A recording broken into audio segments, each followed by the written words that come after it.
जय महाराष्ट्र विद्यार्थी मित्रांनो, मॅथ्स वर्गाच्या या प्लॅटफॉर्मवरती तुमचं स्वागत आहे. मी सुमित सामनीकर. आज आपण बघणार आहोत ड्रॉपर्सची स्ट्रॅटेजी काय असली पाहिजे. तुम्हाला माहिती आता एक जवळपास 60च्या आसपास दिवस राहिलेले आहेत एक्झामसाठी. एप्रिलच्या दुसऱ्या वीकमध्ये आपल्याला सीईटीची एक्झाम द्यायची आहे.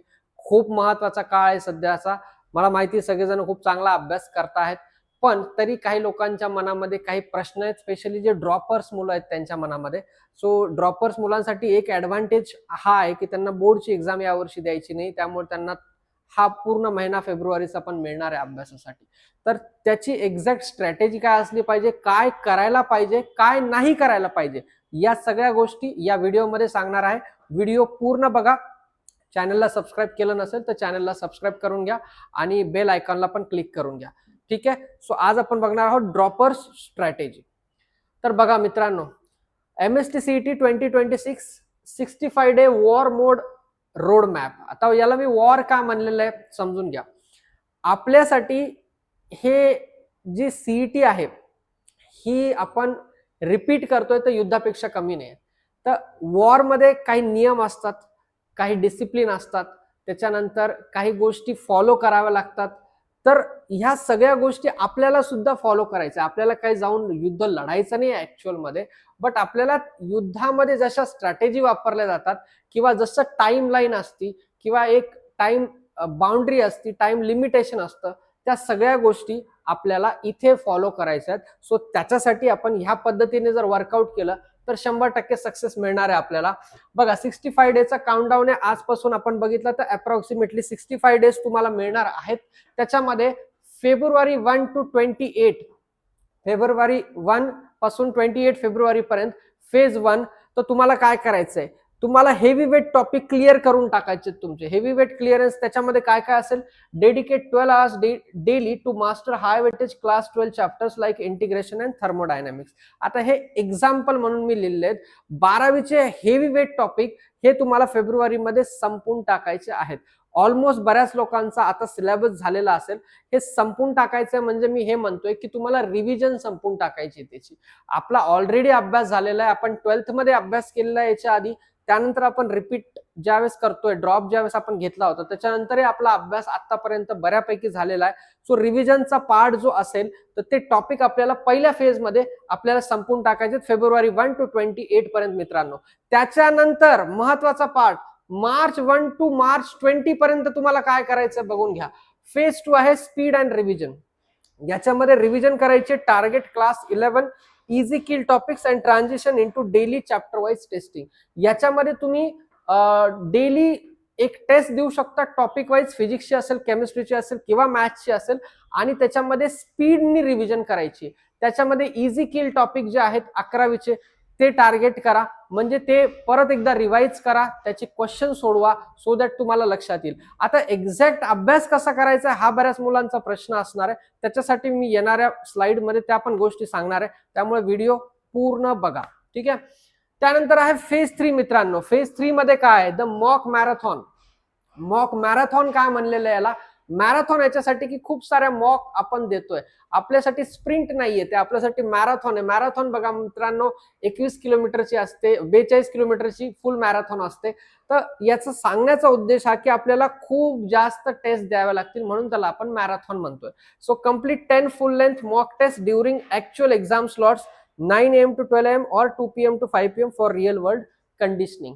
तर 10 मॉक टेस्ट मी इथे दिल्यात, पण याच्यासोबत मी सांगितलंय की तुम्ही टॉपिक वाईज जर टेस्ट दिल्या किंवा सेक्शनल टेस्ट दिल्या तर तुम्हाला त्याचा पण नक्कीच फायदा होणार आहे. 10 मॉक टेस्ट पेक्षा जास्त जरी दिल्या तुम्ही तरी त्याचा बेनिफिट होणार आहे 100%. ठीक आहे. त्यामुळे 10 मॉक टेस्टच्या आधी पण टॉपिक वाईज आणि सेक्शनल टेस्ट पण तेवढ्याच महत्वाच्या आहेत. Strict war mode constraint, no new difficult chapters are to be started after February 28th to prioritize revision and accuracy. 28 February तारीख लक्षात ठेवा. 28 फेब्रुवारीच्या नंतर एकही अवघड टॉपिक करायचा नाहीये. जे आपले ऑलरेडी टॉपिक आहेत, आपण ऑलरेडी केलेले आहेत, ते आपण प्रिपेअर करणार, ते आपण रिवाइज करणार आहोत आणि त्याच्यावर आपण काम करणार आहोत, कारण त्याच्यामुळे आपली अॅक्युरेसी मेंटेन राहणार आहे. आणि दी डे एप्रिल 11, 2026 ज्या दिवशी सीईटीची एक्झाम चालू होतीये, ऑब्व्हियसली मल्टिपल शिफ्ट मध्ये तुमचा पेपर 11 एप्रिललाच असेल असं काही नाही, पण त्याच्यानंतरही असू शकतो. ठीक आहे, चला तर मग आता पुढे जाऊयात आपण. येस, आता दुसरा पार्ट आहे MST CET 2026 the 80-20 high yield chapter list. 80-20 high yield chapter list maths मध्ये असेल, फिजिक्स मध्ये असेल, केमिस्ट्री मध्ये असेल. मॅथ्स मध्ये 90 मिनिटचा पूर्ण पेपर असतो. त्याच्यामध्ये integration, trigonometry, 3D geometry, probability आणि व्हेक्टर हे टॉपिक खूप महत्वाचे आहेत. याच्यामध्ये मॅक्झिमम वेटेजचे प्रश्न येतात. आणखीन एक टॉपिक मी याच्यामध्ये ऍड करेल, तो आहे डिफरन्शियल इक्वेशन. डिफरन्शियल इक्वेशन पण हा हेवीवेट टॉपिक आहे, त्याला पण तुम्हाला चांगलं प्रिपेअर करावं लागणार आहे. हे प्रोबॅबिलिटी जे मी म्हणतोय, हे probability plus probability distribution, binomial डिस्ट्रीब्युशनचा पार्ट आहे. सो ओव्हरऑल तो पण पार्ट तुम्हाला करायचा आहे. Those top 5 topics cover almost 40% of the paper. तर त्यामुळे हे टॉपिक हेवीवेट टॉपिक आहेत, हे करायचेच आहेत. फिजिक्स मध्ये KTG, radiation, oscillation, atoms, molecule, rotational motion, electrostatics याचे पण वेटेज तुम्हाला दिलेले आहेत. त्याच्याच पद्धतीने इकडे chemical thermodynamics 15% weightage high weightage असेल. केमिस्ट्रीमध्ये थर्मोडायनॅमिक्स टॉपिकचं single highest weightage topic across all PCM subject. तर हे जे टॉपिक्स आहेत, हे टॉपिक आता तुम्ही प्रिपेअर करू शकता फेब्रुवारी मंथ मध्ये. हा पूर्ण फेब्रुवारी मंथ तुमच्याकडे आहे. हाय वेटेज टॉपिक जसं मी आधी सांगितलं, हा फेज 1 आहे आपल्या प्रिपरेशनचा. तर हे पूर्ण रिवाइज करून ठेवा, क्वेश्चन सोडवा, PYQ सोडवा, सगळ्या गोष्टी तुम्हाला माहित पाहिजे. Master the standard 12 syllabus. 80% of total weightage is derived from class 12. Prioritise them to maximum yield. तर 12वीचे जे टॉपिक आहेत ते सगळेच्या सगळे मॅक्झिमम वेटेजनी प्रिपेअर करायचे आहेत. ठीक आहे, चला तर आता पुढे जातोय आपण. यस, हा पार्ट खूप महत्वाचा आहे. तुमचं टार्गेट काय हे तुम्हाला माहित पाहिजे. The 2 strong plus 1 manageable algorithm your MST CET 2026 scoring blueprint. तुमचं टार्गेट 99 पर्सेंटाईल आहे का 95 पर्सेंटाईल आहे? दोन वेगवेगळ्या कंडिशन मी मुद्दामून दिलेल्या आहेत. आता ते याच्यासाठी सांगतो. बरेच रिपीट करणारे मुलं असतात, ड्रॉप घेणारे मुलं असतात, ज्यांना मागच्या वर्षी 60 पर्सेंटाईल, 70 पर्सेंटाईल, 80 पर्सेंटाईल आलेले असतात. मग ते ड्रॉप घेतात, किंवा काही लोकांना 90 पर्सेंटाईल आलेले असतात. मग ड्रॉप घेतल्यानंतर त्यांचं एक असं ॲझम्पशन असतं की आपल्याला मागच्या वर्षी 80-85 पर्यंत आपण गेलो, यावर्षी आपण 95 पर्यंत जरी गेलो तरी सफिशियंट आहे, आपल्याला एक चांगलं कॉलेज मिळू शकतं. माझं म्हणणं आहे की तुम्ही 99 पर्सेंटाईललाच टार्गेट करायला पाहिजे, कारण तुम्हाला एक ऍडेड ऑपॉर्च्युनिटी मिळालेली आहे. ती ऍडेड ऑपॉर्च्युनिटी जर इनकॅश करायची असेल तर तेवढी मेहनत पण घ्यावी लागणार आहे. आपल्याला एक चान्स दिलेला आहे, आता ऑपॉर्च्युनिटी तर मिळालेली आहे, तर त्या संधीचं आपल्याला सोनं करावं लागणार आहे. त्यासाठी 99 पर्सेंटाईल हाच आपला प्रयत्न असला पाहिजे. But in case due to any reason, कोणत्याही कारणामुळे असेल, तुमचा समजा अभ्यास झालेला नाहीये आतापर्यंतचा, तर इथून पुढे तुम्ही काय करू शकता. एक तर तुमची स्ट्रॅटेजी पाहिजे 99 पर्सेंटाईल मास्टरी. ठीक आहे, मास्टरी पाथ. त्याच्यामध्ये 95% सिलेबस कव्हरेज तुमचा झालेला असेल, ज्या लोकांचं 99 पर्सेंटाईल टार्गेट आहे, आणि त्याच्यामध्ये हाय वेटेज टॉपिक, त्याच्यानंतर कोणताच टॉपिक स्किप केलेला नसेल, तर तुम्ही 99 पर्सेंटाईल पर्यंत आरामात पोहोचू शकता. हाय वेटेज टॉपिकला फोकस देणे. त्याच्यानंतर this score is essential for COAP VJTI. तुमचं फेवरेट कॉलेज कोणतं आहे, तुमचं ड्रीम कॉलेज कोणतं आहे, हे तुम्हाला माहित पाहिजे. COAP आणि VJTI सारख्या ड्रीम कॉलेजला जर तुम्हाला जायचं असेल चांगल्या ब्रँचसाठी, तर तुम्हाला 99 पर्सेंटाईलचाच प्लॅन पाहिजे. आणि त्या प्लॅन साठी मॅथ्स वर्ग तुमच्या सोबत आहे. ऑलरेडी लाईव्ह लेक्चर्स चालू आहेत, तुम्ही अटेंड करू शकता. त्याची प्लेलिस्ट पण बनवलेली आहे. इथून पुढे पण मॅथ्स वर्ग तुमच्या सोबतच राहणार आहे. पुढच्या काही गोष्टी, चॅनलवरच्या काही गोष्टी कशा असणार आहेत ते मी वेळोवेळी सांगत जाणार आहे. फक्त चॅनलला सबस्क्राईब करून ठेवा आणि तुमच्या मित्रमैत्रिणींसोबत सुद्धा शेअर करा. आपण खूप चांगला कॉन्टेंट त्या निमित्ताने देत आहोत. ठीक आहे, त्याच्यानंतर टार्गेट पर्सेंटाईल वर्सेस एक्झिक्युशन. 95%च्या वर सिलेबस म्हणजे ऑलमोस्ट सगळा सिलेबस करावाच लागणार आहे. तर 140 to 160 प्लस, जर आपल्याला 140 to 160च्या आसपास आले किंवा 160 प्लस आले तर 99 पर्सेंटाईल टॉप टियर कॉलेजमध्ये आपल्याला ऍडमिशन मिळू शकतं चांगल्या ब्रांचला. आता हे त्यांच्यासाठी ज्यांचं टार्गेट 99 नाहीये पण 95% आसपास आहे. 95% आसपास म्हणजे 120 to 130. आता हा जो रेंज काढलाय मी हा अप्रॉक्सिमेट रेंज आहे. एक्झॅक्टली 120 to 130 लाच असेल का, तर असं नाही, एक अप्रॉक्सिमेटली 100-120च्या आसपास. तर त्या केसमध्ये 2 strong plus 1 manageable algorithm, 2 topic strong पाहिजेत आणि 1 टॉपिक मॅनेजेबल पाहिजे. मग मॅथ्स मध्ये 70 to 80 जर स्कोर आला आउट ऑफ 100, केमिस्ट्री मध्ये 50 आणि फिजिक्स मध्ये 20. आता फिजिक्स मध्ये 20 का घेतलाय? तुम्ही म्हणता सर तुम्हाला फिजिक्स आवडत नाही का? तर मला फिजिक्स आवडण्याचा प्रश्न नाहीये. फिजिक्स आणि केमिस्ट्री मिळून 90 मिनिट्स मध्ये तुम्हाला 100 क्वेश्चन करायचे. फिजिक्स मध्ये कॅल्क्युलेशन जास्त असतात, ज्याच्यामध्ये वेळ पण जातो आणि चुका पण होऊ शकतात, त्याच्यामुळे त्याला कमी हे दिलेलं आहे. आणि फिजिक्स त्यातल्या त्यात केमिस्ट्रीपेक्षा टफ असतो, त्याच्यामुळे पण कमी हे. जर तुमचा फिजिक्स हँड असेल तर काही प्रॉब्लेम नाही, तुम्ही फिजिक्स स्ट्रॉंगली करू शकता. मॅथ्स याच्यासाठी स्ट्रॉंग पाहिजे की मॅथ्स हा तुमचा रँक डिसाइडर आहे. तुम्हाला 100 मार्कांचा मॅथ्स येणार आहे, एका प्रश्नाला 2 मार्क आहेत, त्याच्यामुळे मॅथ्स हा खूपच महत्वाचा आहे. तर मॅथ्स साठी 60, 70, 80 मार्क्स तुमच्यासाठी आवश्यकच आहेत.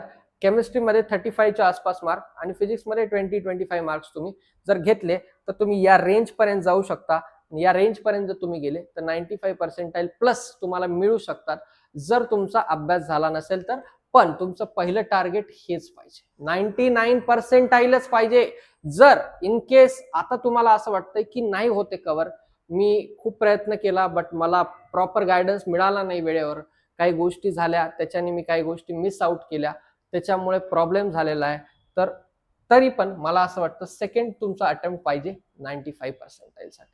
95% कम्प्लिटली अचिवेबल आहे, 120 to 130 मार्क्स. ठीक आहे, चला तर पुढे जाऊयात. नेक्स्ट महत्वाचा part, MST-CET the 10 hour active study split. अभ्यास कसा करायचा? आता हे तर कळालं की आपल्याला कशासाठी अभ्यास करायचा आहे, आपलं टार्गेट काय असणार आहे, अभ्यास कसा करायचा आहे, कशा पद्धतीने काही गोष्टी ला हे करायचंय स्लॉट हे करून ते समजून घेऊयात. Passive trap, avoid 80-20 passive trap. Spending 8 hours watching lectures and 2 solving is a recipe of failure. एकदम सोप्या भाषेत सांगितलंय मी की 10 तास जर तुम्ही अभ्यास म्हणताय, त्याच्यातले तुम्ही 8 तास व्हिडिओ लेक्चर बघताय आणि 2 तासच त्याच्यावर काम करताय, तर त्याच्यानी काहीही होणार नाही. त्याच्यानी काहीही होणार नाही, लक्षात ठेवा ही गोष्ट, लक्षात ठेवा. 80-20चा हा जो पॅसिव्ह ट्रॅप आहे हा तुम्हाला अवॉइड करायचा आहे. मग काय करायचं? Slot 1 focused input 4 hours. तुम्हाला व्हिडिओ लेक्चर बघायचे ऑनलाईन मध्ये किंवा तुम्ही काही कोर्स वगैरे घेतलेले असतील ते तुम्हाला बघायचे, जरूर बघा, पण ते 1.5x स्पीडवर बघा, रेकॉर्डेड बॅच जी असेल ती, विथ ऍक्टिव्ह नोट टेकिंग. सोबत तुमचं सॉल्विंग पण असलं पाहिजे, तुमच्या नोट्स तुम्ही बनवता आल्या पाहिजे, तुम्हाला इम्पॉर्टंट पॉइंट माहित पाहिजे. त्याच्यासाठी तुम्हाला कमीत कमी वेळ त्याला द्यायचा आणि त्याच्या सोबत तुम्हाला सॉल्विंग करायचंय. सो हे एक महत्वाचा पार्ट पहिला. त्याच्यानंतर दुसरा, active fix the 60% output rule. Shift your schedule to ensure 60% of your day is spent on active solving. तुम्ही जितके जास्त क्वेश्चन सॉल्व करणार, जितका जास्त ऍक्टिव्हली अभ्यास करणार, तितका तुम्हाला फायदा होणार आहे. व्हिडिओ पाहून तुम्हाला असं वाटतं की तुम्हाला समजलेलं आहे, पण तुम्हाला त्याच्यावर काम करावंच लागणार आहे. मी हे म्हणत नाही की तुम्ही माझे पण व्हिडिओ बघू नका किंवा माझे सोडून दुसऱ्याचे बघताय, कशाला बघताय, माझं हे म्हणणंच नाहीये. माझं सरळ म्हणणं आहे की तुम्ही कोणाचाही कॉन्टेंट बघताय तर तुम्ही त्या गोष्टी करत असताना तुम्ही त्याच्यावर काम करताय का हे पाहणं खूप महत्वाचं आहे. पिक्चर सारखं बघून काही फायदा नाही, तुम्हाला त्याच्यातून नॉलेज भेटलं पाहिजे, तुम्हाला त्याच्यातून काहीतरी फायदा झाला पाहिजे, हे महत्वाचं आहे. सो त्याच्यासाठी 60% of your day is spent on active solving. त्यानंतर मी स्लॉट 2 बद्दल टाकलेलं आहे इथे की ऍक्टिव्ह सॉल्विंग 5 hours, जे मी आता सांगितलं तेच. No oral reading of maths physics solution. Maths आणि फिजिक्सचे काही लोक फॉर्म्युले पाठ करतात तिथपर्यंत ठीक आहे, सोल्युशन पाठ करतात, सोल्युशन वाचत राहतात. सोल्युशन वाचून काहीच होत नाही, तुम्हाला सॉल्वच करावं लागतं. सॉल्व्ह केल्यानंतरच तुमच्या कॉन्सेप्ट क्लिअर होतील आणि कॉन्फिडन्स जो वाढणार आहे तो सॉल्व्ह करूनच वाढणार आहे.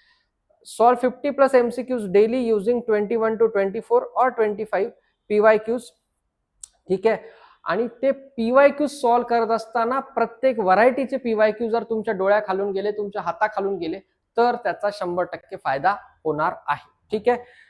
Slot 3 daily testing 1 hour. Complete a time bound chapter test followed by 20 minute performance analysis. आता पण तुम्ही अभ्यास करताना काही टेस्ट देऊ शकता. टॉपिक वाईज टेस्ट द्या. टॉपिक वाईज टेस्ट दिल्यानंतर त्याचं अनालिसिस करा की आपण टॉपिक रीड केला, फॉर एक्झाम्पल केमिस्ट्रीचा, तर तो आपल्याला समजलाय का नाही, त्या पद्धतीने त्याचं अनालिसिस नंतर तुम्ही करू शकता. मॅथ्सचे तुम्ही क्वेश्चन सोडवले, कोणत्या टाईपचे फॉर्म्युले मला आठवले नाही आठवले, याचं अनालिसिस होणं पण आवश्यक आहे. त्याच्यानंतर अनालिसिस करणं आवश्यक आहे. ठीक आहे. चला, त्याच्यानंतर पुढचा सगळ्यात महत्वाचा part, the test loop methodology mastering the MSTCT mock test. MSTCT मध्ये सक्सेस मिळवण्यासाठी आणखीन एक महत्वाची गोष्ट लागते, ती म्हणजे मॉक टेस्ट. खूप महत्वाचा पार्ट आहे. स्टेप 1 काय, strategic attempt. Take the test at actual time, example 9 AM to train your biological clock. शक्यतो टेस्ट देताना सकाळी 9 वाजताच टेस्ट द्या किंवा दुपारी 2 वाजता टेस्ट द्या.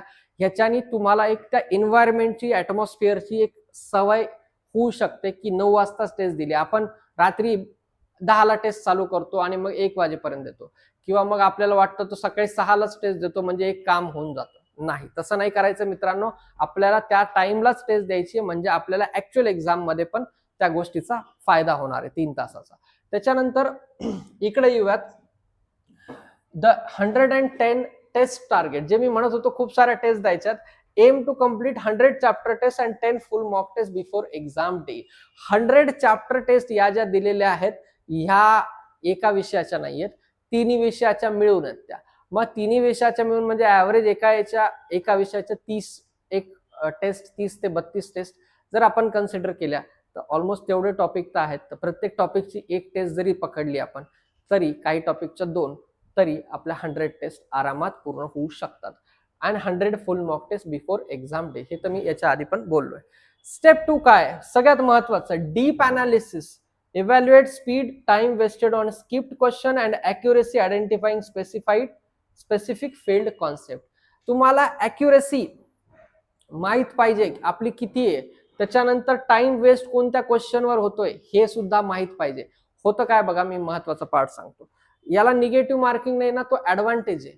पण आपण काय करतो, काही क्वेश्चनला इगो हर्ट करून घेतो आणि मग त्याला वेळ जास्त जातो आणि मग शेवटी आपण तुक्के मारतो सगळे, कारण निगेटिव्ह मार्किंग नाही तर सगळे अटेम्प्ट करावंच लागणार आहे. पण मग ती चुकीची स्ट्रॅटेजी. ते कळण्यासाठीच आपल्याला आधी मॉक टेस्ट मध्ये कळलं पाहिजे कुठे कुठे टाइम वेस्ट होतोय. ठीक आहे. नो निगेटिव्ह मार्किंग ऍडव्हान्टेज, जे मी आता सांगितलं. Use the loop to maximise your 200 mark potential without fear to score deduction. Negative मार्किंगने त्याचा फायदा आहे.